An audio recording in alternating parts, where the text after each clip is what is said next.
Good afternoon, everyone. First of all, I'd like to thank the ADB Institute for inviting me to this conference. My job in the Department of Finance is to head the Bureau of Local Government Finance to support the mandate of the Secretary to supervise the revenue operations of all local governments in the Philippines. So one of my jobs is to certify also the borrowing capacity of these local governments. My presentation will cover the following. I'll make a brief introduction of the overall setup of the local governments in the Philippines, as well as their fiscal performance. This will be followed by the existing policy and legal framework. And I will also discuss the ex-ante controls that we have, the trends that we observe with regard to subnational debt, the process by which the Bureau is certifying the capacity of local governments, and the ongoing work that we are doing on creditworthiness rating for local governments, and some recommendations and conclusion.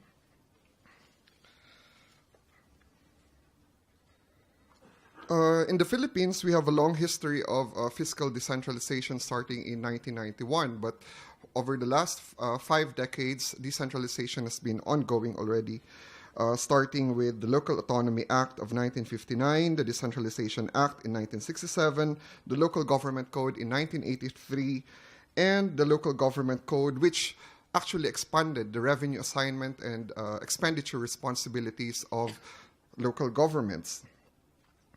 Presently, we have the Philippines, being an archipelagic country, consists of 7,100 plus islands and composed of 81 provinces, 145 cities, 1,489 municipalities, and 42,036 villages or barangays. And all of these are authorized by law to borrow.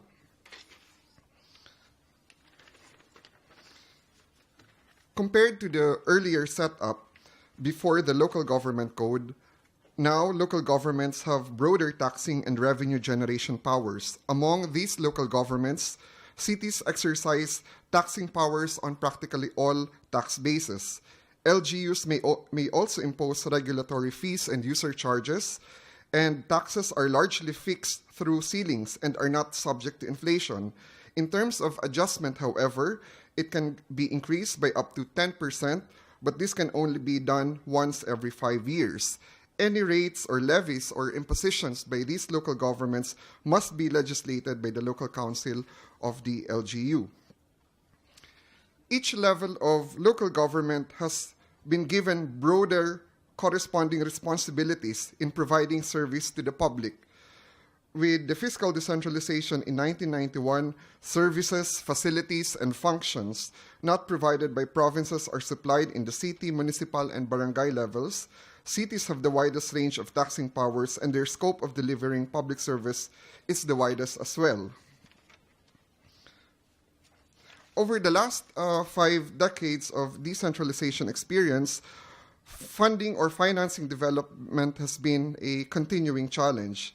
And this slide summarizes the challenges that our country faced that impacted on local governments and the corresponding action with respect to subnational debt. I would like to highlight 4 points in this timeline. First is the martial law period and the new powers given to the local governments. In the 80s, there was reportedly widespread LGU loan payment defaults, and this was caused by many factors, including lack of debt monitoring and political conflicts. The 1991 Local Government Code was therefore enacted and provided debt relief to the local governments with existing loan. Third is the circular of the Central Bank of the Philippines in 2002, whereby local governments were required to obtain a certificate of borrowing capacity before incurring any kind of borrowing. Lastly, the department order in 2016 of the Department of Finance made it easier for LGUs to comply with the documentary requirements for the issuance of the certificate, and the details of this will be discussed in a little while. This slide also shows the historical bank average lending rate in the Philippines from 1970s to 2016, and the notable very high double-digit interest rates were during from 1984 to 1985, 1990 to 1991, and in 1997 until it stabilized in recent years. As of 2016, the average lending rate is 5.64%. In recent years, we have received a number of applications for restructuring or buyout of loans contracted during the years when the interest rates were really very high. So the landscape of fiscal autonomy and decentralization have significantly changed, and there were LGUs that have advanced well both in public service delivery and fiscal performance. But this is not true to all local governments. Resource mobilization for local development remains to be a challenge. Let me show some fiscal performance indicators of our LGUs. When compared with total expenditures, total income shows no evident problematic trend for the past decades. Revenues have been increasing as well as expenditures, but we are observing increasing surplus. 62% of these surplus are born out of high income class or the first income class LGUs. The locally sourced income to GDP remains low, almost pre-local government code level, averaging at 0.9% of GDP, but we've seen some ratios up to 1.5% in some years. Also, look at the red dots on the right chart, and these represent election years when local income to GDP ratios drop. Election year is also when the applications for borrowing are low, which I will discuss in the subsequent slides. There is also varying degrees of dependence on national transfers. Generally, local governments still depend on the internal revenue allotment and other transfers from the central government. Cities are less dependent compared to provinces and municipalities, considering the tax bases that they cover. In certain cases, especially the poor municipalities, dependence on the national transfers would be up to 99%. Loans as a component of the regular income of LGUs ranges from 2 to 3.5% only. This slide, I'd like to show you the work we've done 3 years ago when we rated the fiscal sustainability of all provinces, cities, and municipalities and rated them according to revenue and expenditure indicators. And results showed that the differences in level of development and exercise of taxing authorities, where LGUs with very high area dependence generally are below the local income growth benchmarks. This means that there is little incentive to ramp up local revenue mandates given their big era transfers. Conversely, big cities, capital towns, and rich provinces cluster above the benchmarks on local collection growth and era dependence. Those small red dots pertain to local governments clustering at below zero collection growth or very high era dependence. Now let me move on to the subnational debt policy.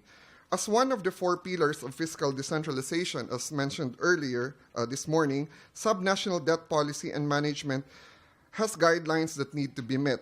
First, in the context of the Philippines, it should build capacity of local governments to borrow money to cover their expenditure responsibilities alongside the devolved functions.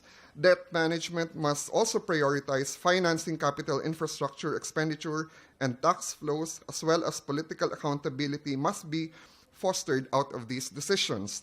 It is also vital that the national government play its role, the prevention of a systemic LGU debt crisis that could force the national government to help the LGUs, strengthening the implementation of the statutory limit on LGU debts, and promoting responsible and credible debt management among local government units. Now, this slide summarizes the existing legal framework of subnational debts in the Philippines.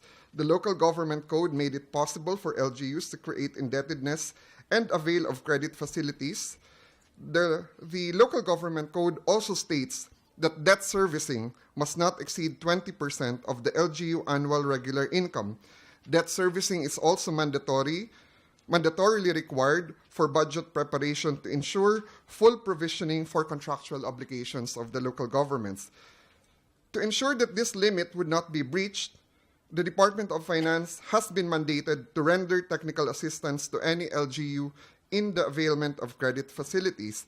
The bureau that where I work for was created by virtue of Executive Order 127 is thus mandated to develop and promote plans and programs for the improvement of resource management systems, collection enforcement mechanisms, and more importantly, credit utilization schemes at the local level.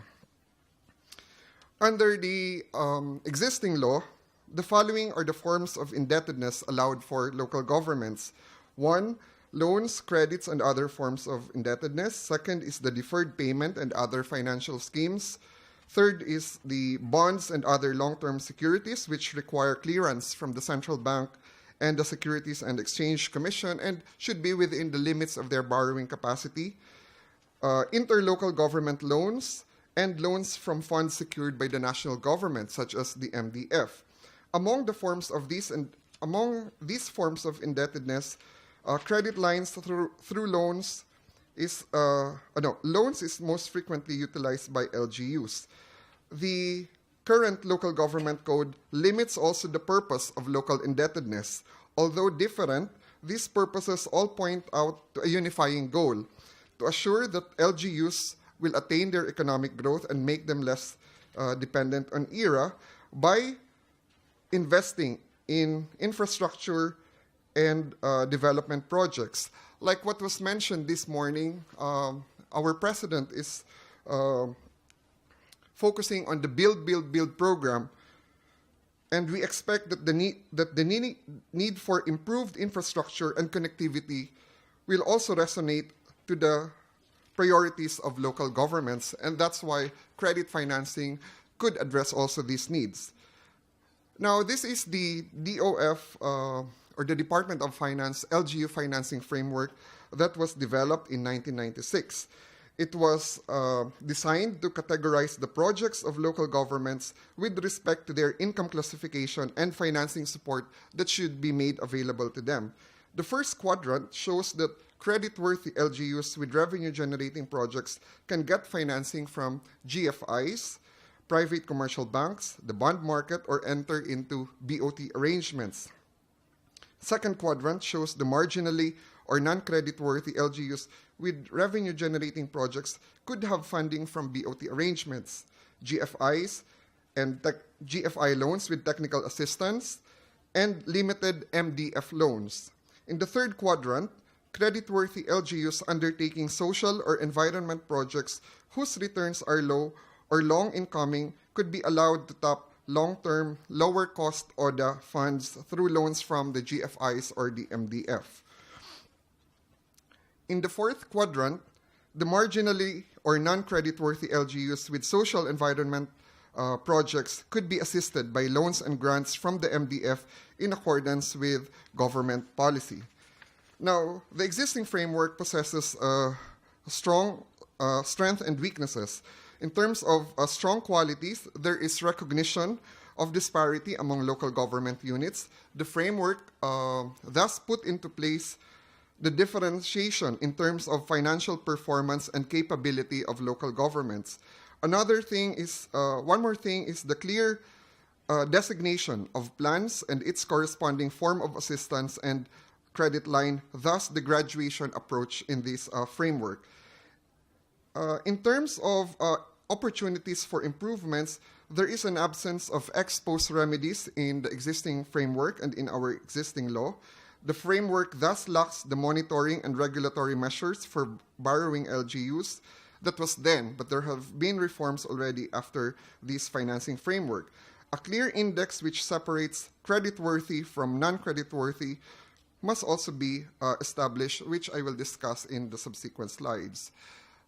This slide summarizes in detail the LGU loan application process and procedures involving 4 key institutions: the local government unit, the financial institution, the Bureau of Local Government Finance that issues the borrowing capacity, and the Central Bank of the Philippines, which renders the Monetary Board opinion. Now, in detail, I'd like to discuss the 3 ex-ante controls and regulations existing in the Philippines. First is the LGU debt service ceiling and net borrowing capacity must be determined and certified by the Bureau of Local Government Finance. This started in 2000 to enhance the access of LGUs to credit financing. Over time, however, the Department of Finance has refined the policies, and our existing policy now was set in 2006 with streamlined requirements and process. Previously, we required the local governments 12 documents for us to certify their borrowing, but we've streamlined them to 4, learning from the experience when we streamlined the process for LGUs affected by Typhoon Haiyan. And now this is fully institutionalized from 12 requirements down to 4 requirements. The second ex-ante control is the favorable monetary board opinion on the monetary and balance of payments implications. This is provided by the rule that the Bangko Sentral ng Pilipinas shall acknowledge the receipt of the request with an initial evaluation of the documents and information submitted. No request will be processed should there be any deficiency or consistency found in the documents or information submitted.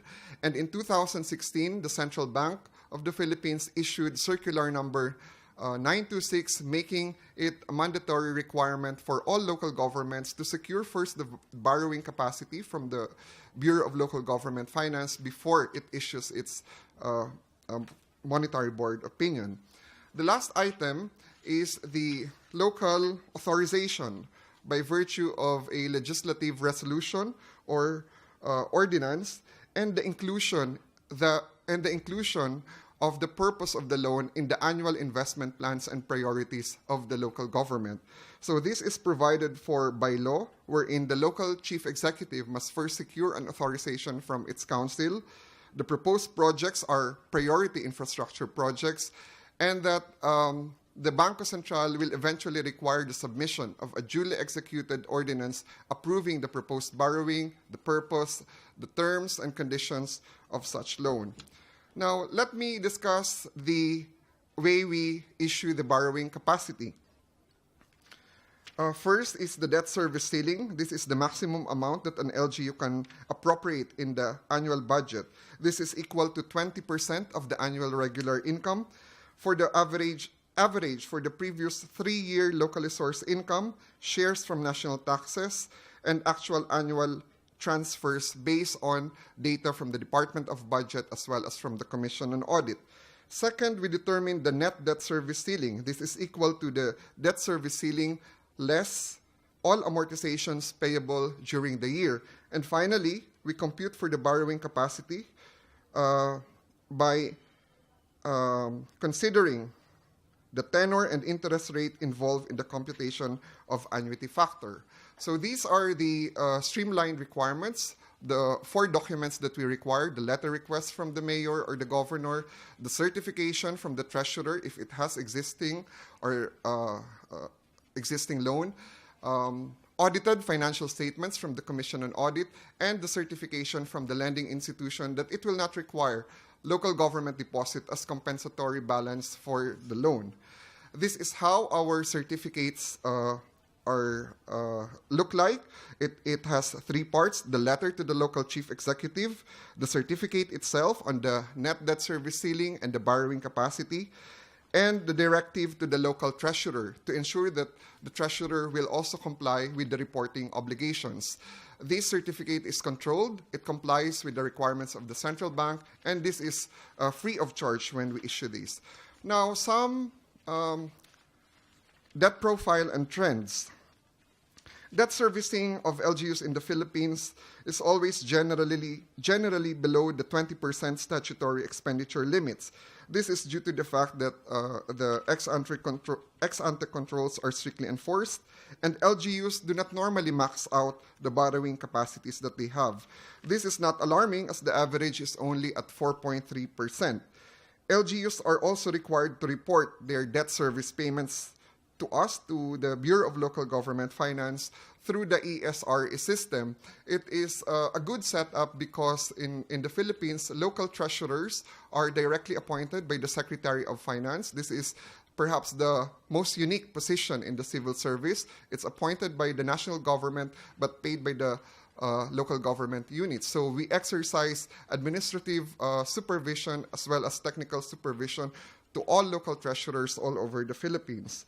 The trend of the outstanding loans of LGUs shows a generally increasing pattern, 2014 being the only outlier.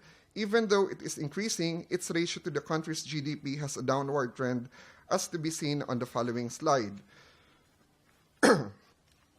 These two graphs support one particular statement. Low LGU debt is associated with sluggish LGU spending on capital investment. In 2016, the ratio of loans to total revenues is only 2.57%, and loan payments reach almost 16.34 billion pesos. Good thing the LGU loans and borrowings are far from alarming levels and going default.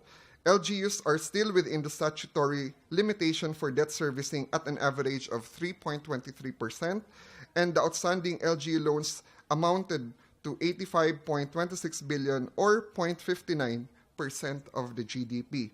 The bad thing, however, is that this could be a reflection of LGU's lack of interest in engaging to new avenues to boost their financial and economic priorities, and to use borrowing as a way of speeding up local development.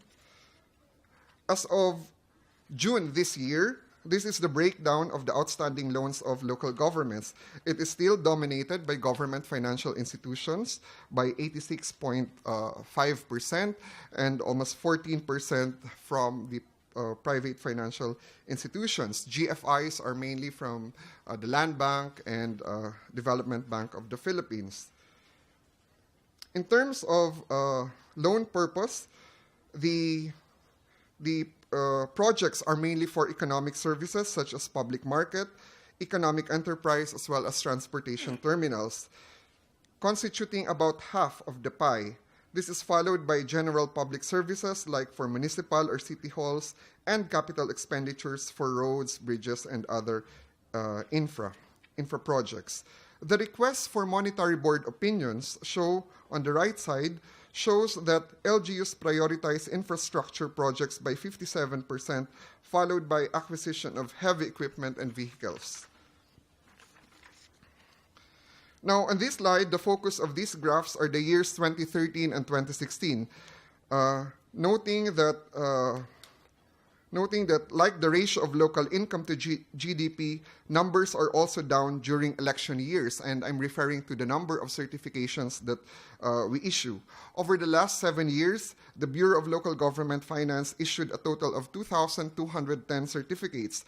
Of these certificates, 75% were issued to municipalities. By income classification, LGUs in the first class were issued 750 certificates, accounting for around 35% of the total number of certificates issued.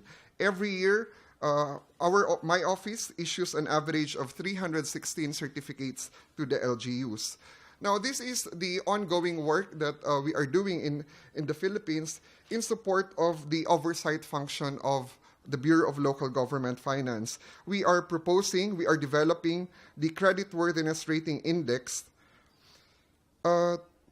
which will benefit the following: the national government to help them identify the status of LGUs in terms of credit, the banks to also have a comparison with their own creditworthiness system, the local governments, this will be very useful for them to know their debt standing and to complement also other performance metrics and standards, and for us to improve our oversight and supervisory function. The CRI will focus on 5 core areas of revenue generation, financial management, expenditures, repayment experience, and investment capacity. And this will cover around 12 indicators that will be assessed by our office. This is the scale that we are proposing. AAA for best quality, if the LGU will get 90 to 100%. AA, better quality. A, good quality. BBB, average quality. BB, medium grade. And B for below average. And C for poor quality. We are studying at the present the applicability of how we issue our borrowing capacity, perhaps to limit only the full borrowing capacity for LGUs that will get A to AAA rating, 90% for BBB rating, 80% of borrowing capacity for BB rating, so on and so forth. Now, why is there a need to put a cap on borrowing? Again, this is something that we are studying. Our main objective here is to push for fiscal discipline to LGUs.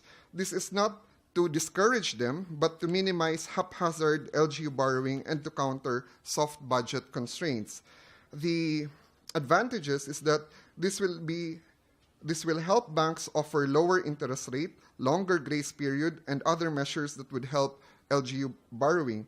It will also make soften the potential liability of the national government, encourage LGUs to make planning more critical, giving priority on important projects. Lastly, some recommendations and other things to consider. One is we are presently improving the debt monitoring and information sourcing and sharing. We regularly consult with the GFIs, with the PFIs, and the LGUs on how we can better have a good exchange of data and information coming from them. Second is to improve the regulatory policies to address the overspread of borrowing capacity and, of course, minimize bad behavior in borrowing. Third is to incentivize good debtors and replicate best practices by information dissemination.